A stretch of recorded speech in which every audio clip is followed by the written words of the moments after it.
Thank you all for coming here tonight. First off, I want to let you know that it's still very early in the investigation, so we have minimal details that we can share with you.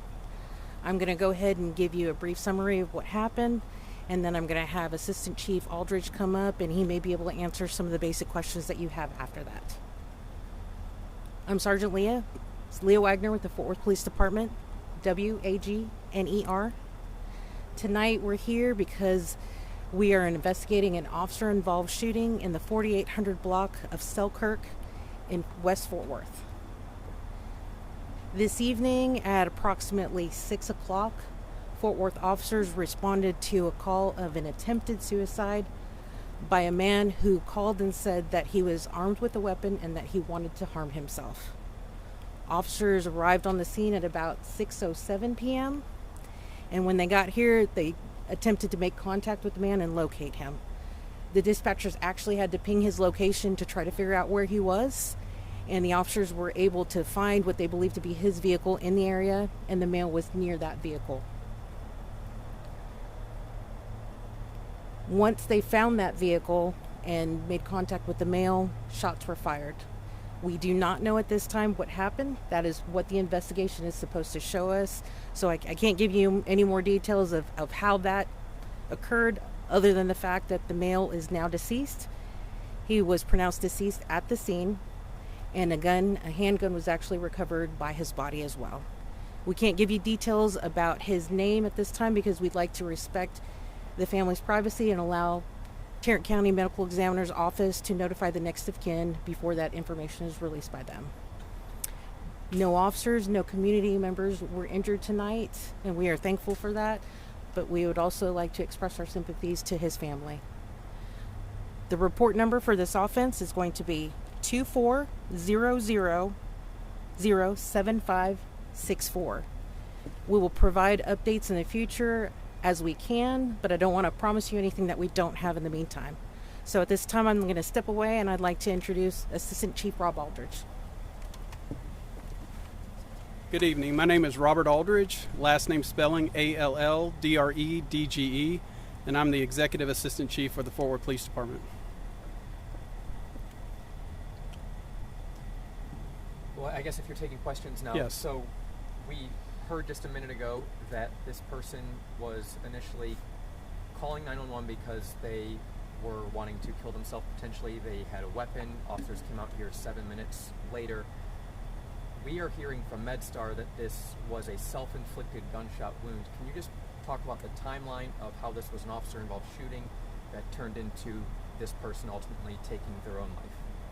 So we haven't confirmed that it's a self-inflicted wound. That's something the investigation is going to show. We know that the officers received calls from family members and from the decedent himself. And so, honestly, our thoughts go out to the family right now because they're going through a trying time. Their loved one was involved in a mental health crisis, and I'm sure they did not expect tonight to end up the way that it did. And I know that our officers, whenever they responded to this call, the last thing they wanted to do was get involved in an officer-involved shooting. All they wanted to do is try and help this individual. So, Chief, obviously your officers fired their weapons. Yes. And can you explain, did the person inside point at the officers, or what? Can you tell us what went down? So because this is really early in the investigation, we don't know the full details of what occurred during that exchange. That's what we're going to be looking into and hopefully providing updates at a later time. Are you disputing what MedStar says, that it was a self-inflicted gunshot wound, or are you just saying we haven't had enough time of our own to determine? I'm not disputing what they're saying. We just haven't confirmed that for ourselves. Okay. Did the person live in this neighborhood? What relationship did this man have to this neighborhood? From my understanding, he had family members that lived in this neighborhood close by. Chief, do you know if any words were exchanged that you can pass along? That I don't know.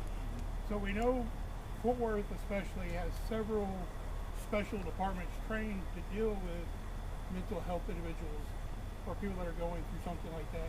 When we see a DRU vehicle behind us, were they the primary group other than CIT that would usually respond to something like this? And no. How do they go about something like that? So the normal procedure is our patrol officers are the ones that usually get the call to begin with, and that's what happened in this case.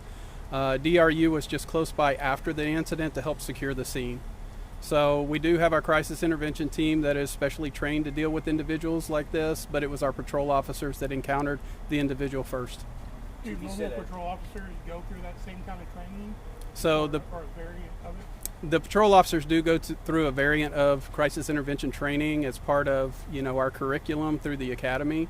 It's not as extensive as our CIT officers. However, they get reoccurring training as it comes along. Chief, you said a handgun was recovered next to the deceased individual. Is there any indication that that handgun had been fired this evening? We don't know that at this time. Forgive me if you said this. How many of your officers fired their weapons? So at the current moment, we believe that 2 officers fired the weapons. 2. Yes. Okay. And for clarification, did you say the person who ultimately died, was that man in his car or outside near his car? No, he was outside of his car. Outside his car. Yes. And Chief, he called police saying that he was suicidal, that he had a gun. I mean, in times like this, we have heard of people calling to do some sort of suicide by cop. Any indication of that here in this situation? So that's something the investigation is going to reveal. I can tell you the officers, all they really cared about is trying to get this individual treatment and help. Their goal wasn't to come out here and get involved in this situation like it occurred tonight. So, the investigation should be able to reveal if that's sincerely the case, but we don't know that at this moment. Can you talk about the time difference between when he called 911, family called 911, and the officers made contact, and then everything else just kind of went downhill from there? So whenever he initially made the call, it was, and don't quote me specifically on this, it was around 6 o'clock this evening. It took the officers a little bit of time to locate the individual because he wasn't at that location whenever they arrived. During that time, the family members called and alerted the police of maybe there's something going wrong or maybe he's involved in a mental health crisis. And approximately an hour later is whenever they engaged the subject. Any indication that the officers actually saw his handgun whenever they showed up? That's what the investigation is going to reveal. We're going to have time for one more question, please. One more question. Age of the person who passed away? We don't have that right now. No. Thank you, Chief. Thank you. Folks, keep in mind, we also have the crisis hotline. If you can text 988 for any other community members that are going through a crisis, text 988 to get some help. Thank you very much.